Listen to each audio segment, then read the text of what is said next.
Acids. Acids donate hydrogen ions, the H plus ions. And these hydrogen ions are also called protons. I know that you understand that a proton is a positively charged subatomic particle, but these are also known as protons. So acids donate hydrogen ions or protons.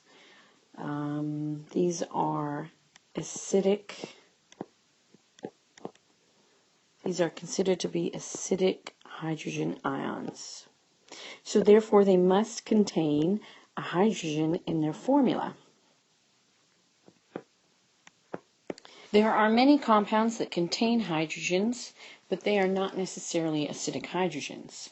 All acids will contain an H that is acidic, at least one, and usually it's written at the beginning of the formula.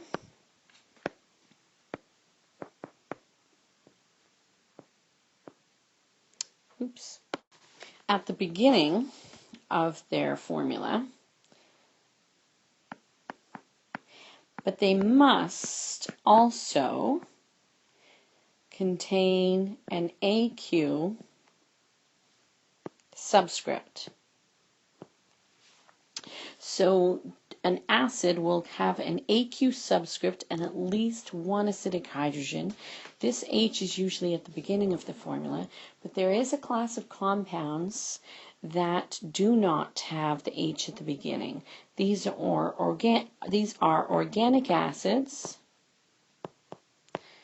like acetic acid, and their functional group, or their group of elements that make it acidic, are actually this group right here.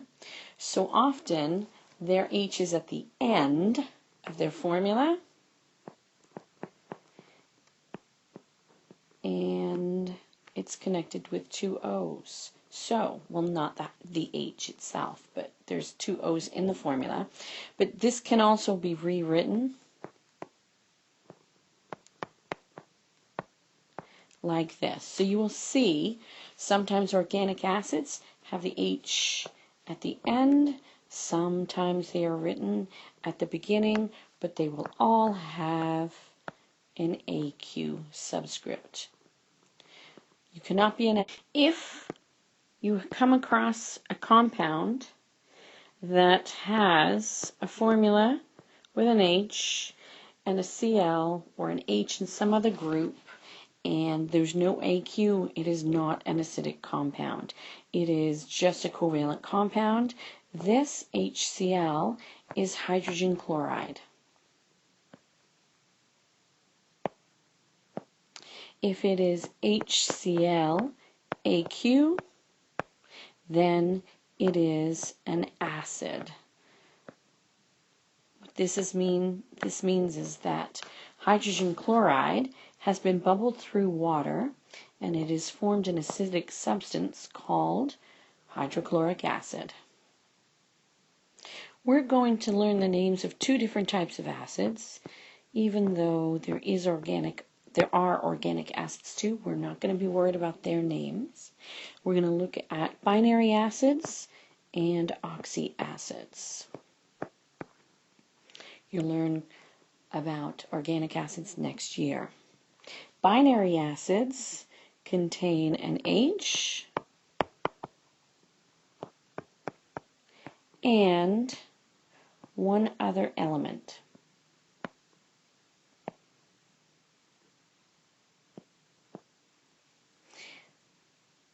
Their names start with hydro. The name starts with hydro and ends with ic acid. The name of the other element goes in between. So, you've seen hydrochloric, HBr, would be hydrobromic acid. So if there's only two elements, hydrogen and one other, you use the hydroic acid naming system. Oxyacids involve H's or H pluses and polyatomic ions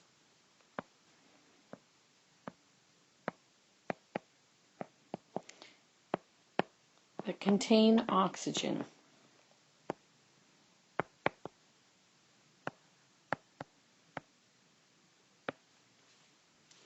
Now, if the polyatomic ion ends in 8, like sulfate,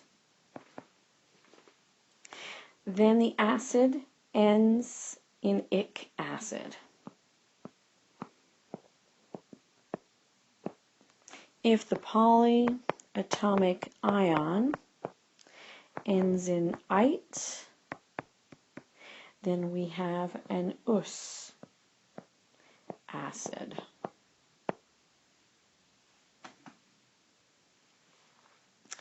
So if we have H2SO4 AQ, then we have just sulfuric acid. If it is H2SO3 AQ, it is sulfurous acid. The halogens have two more types of polyatomic ions. They've got the per-8 and the hypo-us polyatomic ions, and the name will follow with that. So if you have HClO4 AQ, that is the perchlorate ion. So the acid will become perchloric acid. So just to reiterate, the AQ is very important in your chemical formula. If you have H2SO4 without an AQ, it's just dihydrogen sulfate or hydrogen sulfate. Both are acceptable because we tend to drop the prefixes when we have hydrogens. But if it is H2SO4 AQ, then it is sulfuric acid.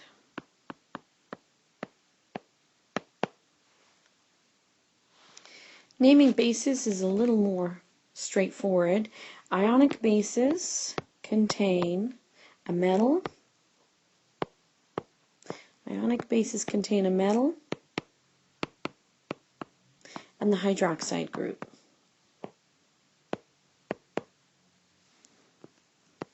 So the OH hydroxide group. So you name them the same way you would name any other ionic compound. So NaOH is sodium hydroxide.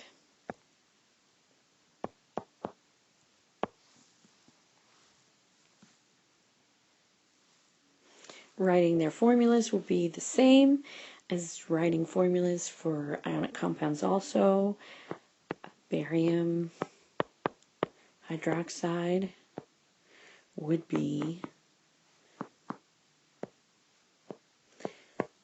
so barium is 2+, the hydroxide group is 1-, so you would need 2 hydroxides to balance the plus 2 charge on the barium. Hydrates. These are ionic compounds also. But what makes them a little different is that their structural formula also contains water. So there's actually water bonded to them. Anhydrous means without water. So you can have an anhydrous compound, means there's no water bonded to them. And then you can have hydrate compounds where there is water. So an anhydrous compound is dry, even though these are not dissolved in water. So these are not solutions, these are actually solids. So to name them, you name the ionic compound,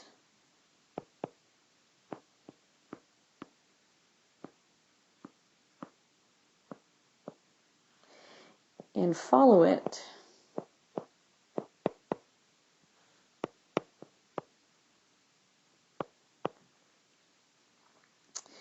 with the word hydrate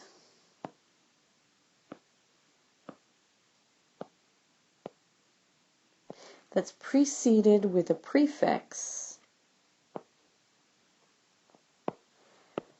for the number of water molecules.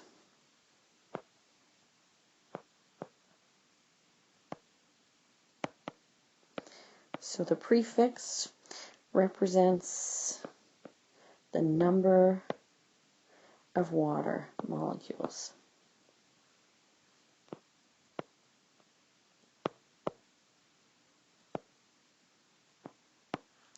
So, writing the formula you write the ionic compound first, then you put a dot between them and the water molecules, and you include the number of water molecules there are.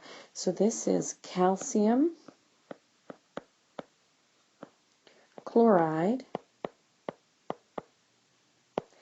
di for 2 hydrate. So calcium chloride dihydrate.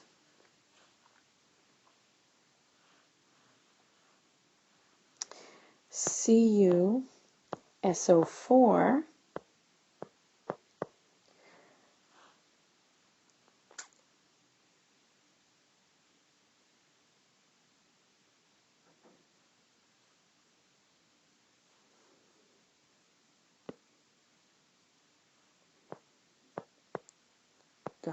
.5H2O is copper 2 sulfate pentahydrate.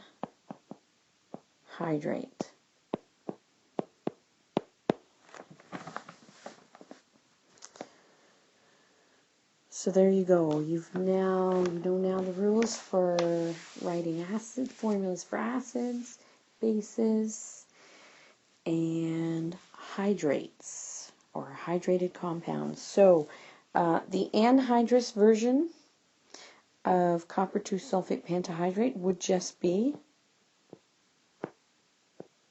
copper 2 sulfate, and it has to have been dried using heat, possibly in an oven, possibly with a Bunsen burner, to actually drive off all that water.